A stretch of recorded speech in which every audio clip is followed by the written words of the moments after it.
Um, Mhm. are you okay with us using this recording of your story publicly? Yes. Thank you. Can you or anyone you may mention in your story get in trouble or face legal prosecution because of something you share? No. Sweet. The time is yours. All right.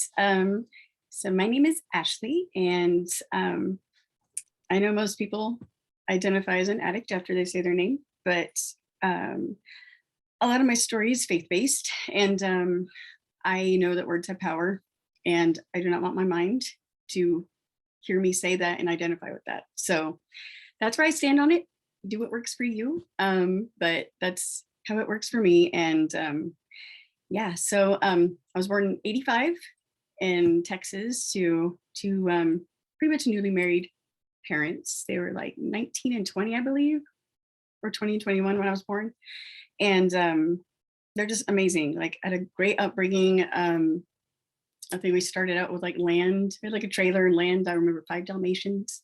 My dad would teach me how to do tool stuff. He's always owned some kind of electrical contracting or just working with his hand, and he's incredibly smart and talented in that area, and always let me help and always let me come along and feel special. And I would go have meetings with he and the guys at IHOP, and I get the smiley face pancake. It was great. Never finished it, but it was cool. And my mom, well, she was, with my arrival, she was finally getting to do what she always wanted to do, is be a mom. That's what she used to tell people she wanted to be when she was younger. She's like, "I want to be a mom." And she was 100% meant to be that. Like, so amazing, so amazing. And it was so cool growing up because they were like my best friends, but there's that level of respect, like, you're my parents, you're not my buddy, like I could talk to them about anything, come to them with stuff. And I knew I didn't have to like be like, "Oh my gosh, they're gonna get mad at me," like I had that sometimes. Um but yeah, it was like an open, respectful relationship between all of us. And then my brother came along in '89 when I was like 4.5, and I wanted a sister, so I was not excited at the time. But you know he yeah, I accepted it. What do you do? And yeah, like, we grew up. He's incredible too. He's taller than me now, has been for years. He's married and doing great. And yeah, I just had a great family. I was raised in church.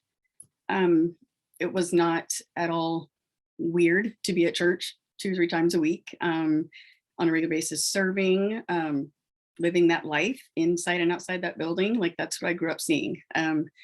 A lot of people kind of shy away or run away from the idea of God because they grow up seeing caretakers or people in authority over them living double lives, and it just like they're just like, what is this all about then?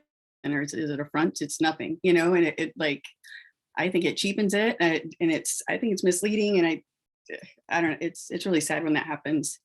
But I was raised in church, but not religion.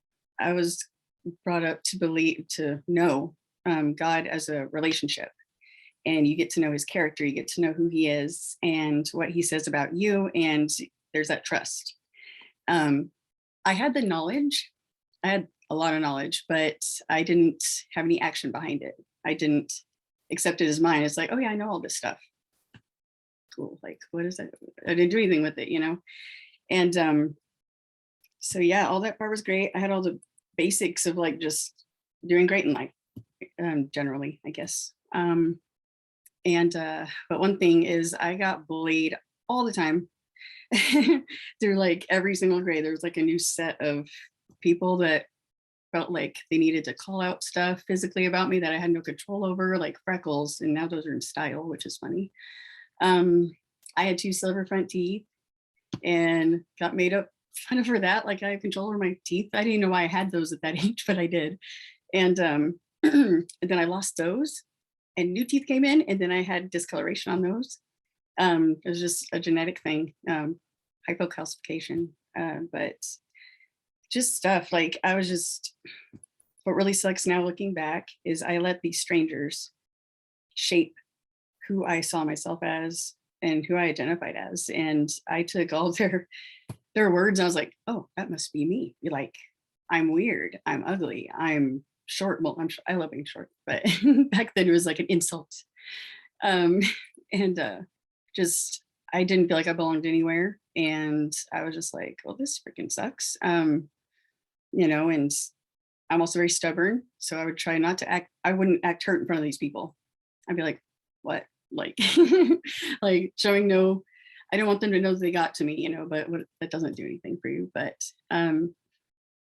yeah, I dealt with that, like rejection. I dealt with that a lot, and self-doubt, I just saw myself in a very distorted way. And yeah, I accepted that as my identity, and I grabbed onto that. I was like, I'm these things, and they're nothing positive.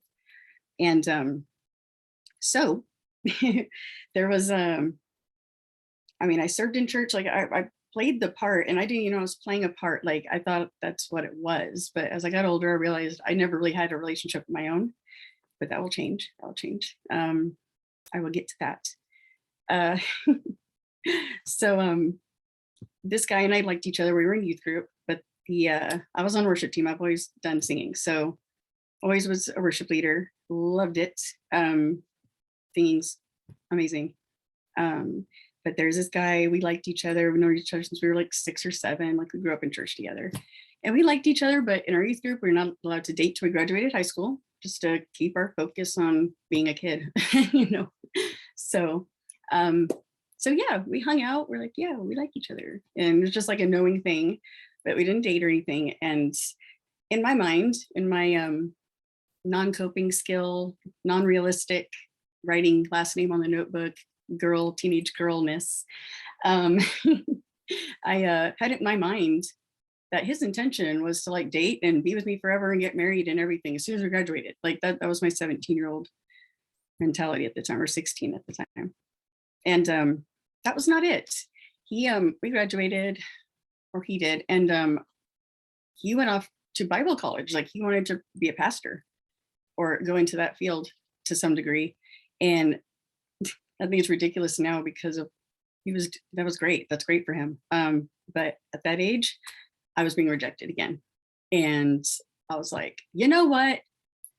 Like, I seriously, like, I was like, F all this Christian stuff. Like I flipped, like all those years, like built up. And I was like, F all of this. Like, I am going the other way, and just F all, like, I don't want to say it now, but like God, Christians, everybody, like everyone that cared about me that didn't do anything to me, I was against all of them, like immediately, because I was hurt, and irrational, obviously, and just, yeah, just like it just built up, and it was just, yeah, it was horrible. And it's funny because I couldn't even identify any of that back then. I just reacted. I didn't know why. I found this out through counseling years later.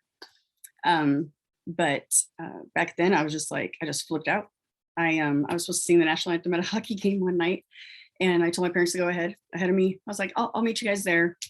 They went. I called and told the stadium people, I was like, I'm not gonna be there. You're gonna have to find someone else. Like the night of, my parents were like waiting in the audience for me to come out and sing, and I never did. And I had written, I'm sure it was a pathetic like note. It was very flippant and not even indicating how serious it was that your child just left, because I have kids now, and I can't imagine stuff I put them through, being a mom now. But yeah, I packed up my Jeep and I took off. I just started driving. I lived in New Mexico. I just started driving north, ended up in Colorado, eventually South Dakota. The Jeep broke down. And my parents actually came up there and found me. And I went to juvie. We got shipped back home in shackles. I felt like a murderer because I was a runaway. So they were like, is she going to literally run? I'm like, no, guys, but precautions. So my parents told the law enforcement up in South Dakota, they were like, we don't want to bring her home. Like, she's going to take off again. And they're like, well, she's underage. Anything she does, like legal wise or illegally, you're liable for it. So like, and they're like, yeah, we know. So they weren't too keen on that idea. And they're like, she's going to go do something stupid. We're going to be implicated, And So they took me directly from the airport to a runaway shelter it was actually like a sketchy part of Albuquerque. But I was the only one in there that's never done drugs, that had never, like I was just being a defiant teenager at the time. And they actually trusted me to kind of keep an eye on everybody else. Like,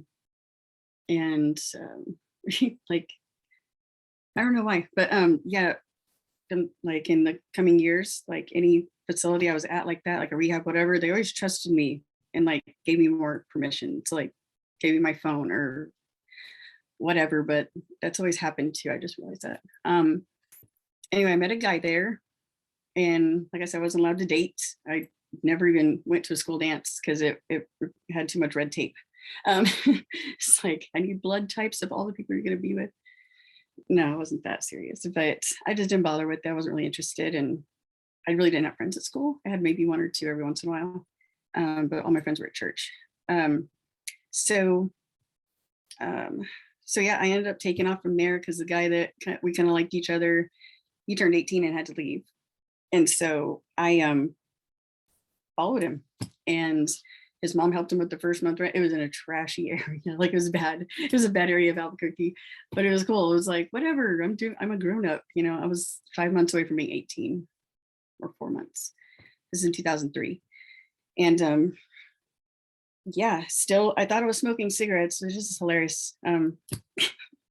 I wasn't even inhaling for a year and a half of smoking cigarettes. I was just taking it here, blowing it out, and I'm like, I am smoking. I'm so awesome. You know, like dumb. But yeah, just plain grown up, but being very childish about it. Not thinking about anybody else, like what it was put my, I mean, come to find out my parents were literally driving up and down that street in that area just to see if they could see me alive. They didn't know where I was.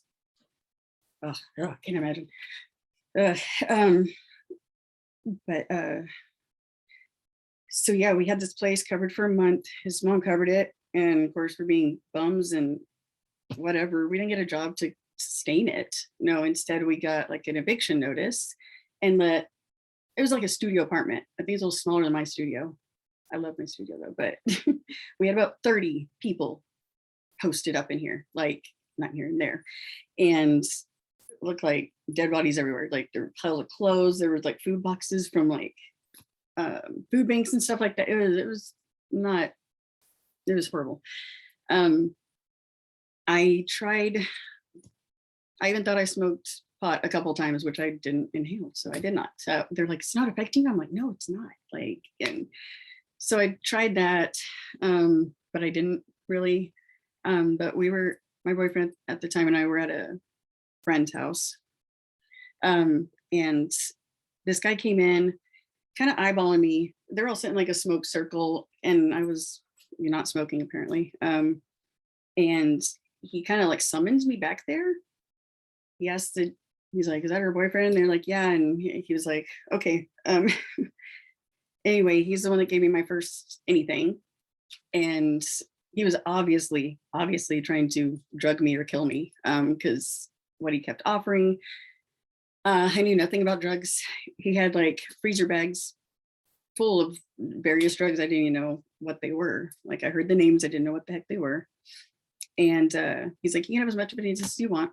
And I was like, well, what's that? And he's like, well, it's heroin. And I'm like, oh, no, the movies. That's bad. That's bad because they do that in movies. No, won't do heroin. That's all I knew were movie references. And I'm sure those weren't even accurate. But he was like, I was like, what's that? And he's like, oh, that's meth. And I was like, I think I've seen a commercial for that. What is it?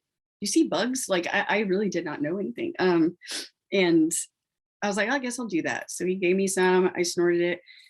I was like, I'm not feeling it. And he did a shot of heroin. And he was falling asleep in the corner. And I was just like a monkey in a tree. He leaves and I guess requests that two guys that were there take me to his hotel room. And he had little like bowls and syringes laid out. He really wanted me to do heroin, like he really did. And he's like, hey, do you want some more of that stuff I gave you earlier? I was like, yeah, sure. I can, yeah, that'd be great.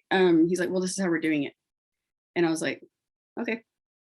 Because even though I was defiant, flipped out, like cursed everything, everyone that I've ever known my whole life for no reason, really. At that point, I felt bad because I realized I was a jerk. And what am I doing to my parents? What am I doing to these people that have done nothing but love me and done everything for me? I felt like such remorse and that they'd just be better off without me. And I was like, you can OD on drugs, right? Like, yeah, let's just do that. Like, I didn't care. That was my first not caring because it got way worse later. But yeah, so he hit me up with double the dose of the people that have been doing this for over a decade. Might have been 2 decades. And they reacted physically to what they got. It was a meth and heroin mix. And he did the same amount. He did some in this one and this one. And I did not react the way those seasoned people did. And it freaked him out. I believe I was being protected. And that's a constant throughout my whole thing. Very evident, considering the situations I found myself in. But yeah, I ended up locking myself in the bathroom because at one point he looked like he was looking through me, and those 2 guys took off, by the way, and left me with this weirdo. And he was looking through me, and it gave me like this, what the heck, it creeped me out. But he said, there's spirits in this room trying to kill me through you. And I was like, okay. I went to the bathroom, locked myself in there until he fell asleep, and I took off. So that was my first dealings with drugs. Like, you would think that you'd be like, oh my gosh, I'm never touching that stuff again. But I was in such a bad state mentally, just because I was just on myself. And over the years, I figured out through counseling is amazing. I love learning about the mind. I love learning about why people do things. And I was very sheltered growing up, very loving household and everything, but very closed off to the reality of other ways of life. And being on the streets, I'm like so thankful. And I take so much from it that was positive and helped me see people for not the actions they're putting out, but like, why? Like, why are you hurting? Why are you trying to hurt people? Like, what the heck? Like, are you okay? Type of thing. But you get to like why they're doing it, not get offended that they are doing it. Like, it's not personal. And that's something I purpose to do. And I'm teaching my Charlotte, I've told my oldest, I've told her numerous times recently, I'm like, don't take anything personal, like purpose to do that, make it a habit. I was like, because when you don't take things personally, you don't get offended, you don't get booty hurt at people, and you see them for the pain that they're feeling. That's why they're acting that way, and you're just a lot more forgiving, accepting, and just empathetic toward people. It changes your heart stance and mind stance on it. And it's your mind's incredibly powerful.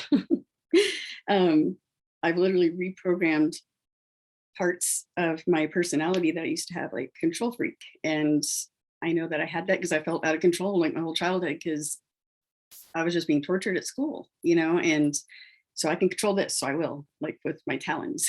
So it's very important to figure out why you do something. And I did that in counseling.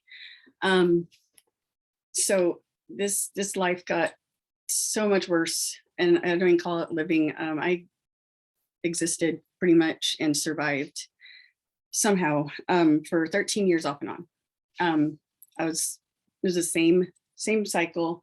I even wrote out a timeline as part of the counseling to try to spot patterns.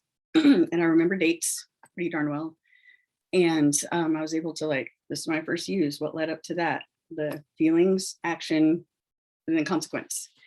And it was the same, like year after year. It was crazy. I was just like, wow, you would think, that I would be like, let's not do this again. But no, like I've heard other people's stories so many times, like where you left off and started to get better and you go back, you're like further back, like than you left off. Like you like skip, go and go to jail, So I got arrested numerous times. I ended up having to do a prison sentence. I was expecting 8 to 10 years, not because of the severity of the charges, but because I was on the streets. I would get caught stealing or something. I would have a minuscule amount, like wasn't even detectable almost most of the time. And I would have a possession charge, and then they'd release me, give me chances like drug court or whatever to try to help. And I'd be released to the streets. Like, I'm not going to make the right choice. I'm just not. And so I just kept messing up all the chances they gave me. And my public defender at one point, I was on the run for like a year and a half. Like, I shaved my head. Um, it was insane. I even found myself a couple times in a kidnapping type of situation, not to where I was like abducted, but I was not allowed to leave. It was insane. Reno was one of them. I basically got abandoned up there. At that point, toward the end of my time there, I was going on pure survival. Like, I need to survive, because that was before I carried knives, which I still do today. But I was literally like up for 13 days. And most of that wasn't even drug related. It was, I need to stay awake, because the people were trying to give me stuff, but I just kind of hid it. I didn't do it because I needed to be there as much as possible. But yeah, like I said, the theme of protection and preservation has like just been a constant in my story. Now that I look back, there's so many times like I should not be here. It's like so many ways and times like that. I never once been raped. I've never been beat up. I've never been assaulted. Like nothing physically bad. And also nothing like mental. I was basically like harming myself out there. Nobody else did. I was very hard on myself. And that's who I had to forgive. Like, usually you have to forgive somebody, like, oh, I can't forgive that person because they did this. It was me. Like, I had to forgive myself. And once my kids came into the picture, like my oldest, she I was clean at the time I got pregnant, when I had her, and after I had her. I've had 4 kids. I had 4 kids in 5 years. And so I had my oldest, loved doing the mom stuff, loved it, love her. Oh, she's amazing. My kids are amazing. I don't know where they came from or what I did to get to be their mom, but they're incredible.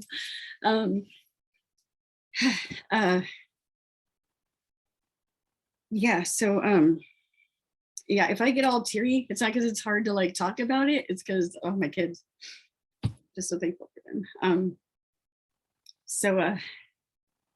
Yeah, so there she is. I'm doing all the mom stuff. My mom even had to tell me, go do stuff with kids your age, not kids, adults your age. You don't have to stay at home with the baby all the time. I was like, I want to though, like, I loved it.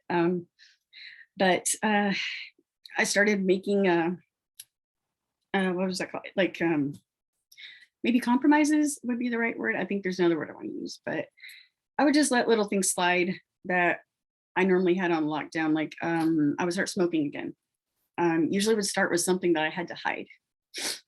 And in my case, it was usually smoking. I was still living at home. And even though I was of age to do so legally, it's my parents' house and I need to respect the rules, which was do not smoke if you live here.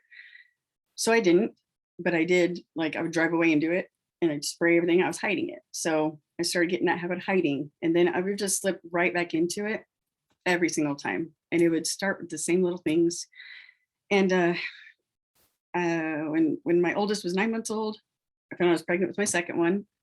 And immediately, you know, I was just like, adoption, like, that's my only answer. Like, it really was like, that was my only option because of just what I believe in stuff. And it's amazing because he actually got to complete a family that had been wanting a child for years. And we're still in contact. He knows me as Auntie Ashley's, but he actually calls me mom sometimes now. But he's 14. He just turned 14 earlier this month. And incredible kid too. So flipping smart. But yeah, just anything, like I said, the protection and everything, like anything that was supposed to like be detrimental or could have been horrible, like it was turned into a blessing to myself, the subject, and usually somebody else. Like I've just seen that like throughout my whole life, and it's been really flipping awesome. Like I said earlier, that like some people's perception of church and God kind of drives them away from that. That actually kept me grounded in a sense, knowing that that was like what I believed to be the absolute truth and what I knew I could go back to. I had something to go back to. And I understand that a lot of people don't even have that. And so there's like no hope, you know. I knew that that was there, but I had to accept it. And that's when I was still a control freak. And I was like, but I have to let go and I have to trust. And I can't, no, can't do it. Like, I just would not do it. But yeah, I got married somewhere in there, 2011, I believe. 2 months later, my youngest was born. Oh, I skipped over my third child. He actually passed away when he was 2 months old. And yeah, so I had the one that passed away. He was going to be adopted by the same people that adopted my other son. And then I turned to heroin because a lot of stuff went on in my marriage. And he took our daughter to Texas and left me in New Mexico on the streets. And I just gave up. I actually believed that I was supposed to be a junkie and died. Like, I literally believed that. And prison saved my life. It'll be 6 months next month. Yeah, March 29th. So, but yeah, that is it. Like, it's, I would just say, like, yeah, your words have power. And you choose what's gonna affect you, and you do have control over things to some extent, but serving people, serving others, and not focusing on myself has healed, like literally healed me. And for me, it was worship, like praise and worship. So I did that constantly when I got out of prison, and it was my life, and it literally healed me serving others. And I'm open about telling my story, because if it can keep one person from doing it or show them that there's another way, it's so worth it. So yeah, Instagram. If you want to reach me on Instagram, you totally can. I am open about everything. Nothing's too personal. Just whatever. I'm here for whatever. And yeah, thank you so much.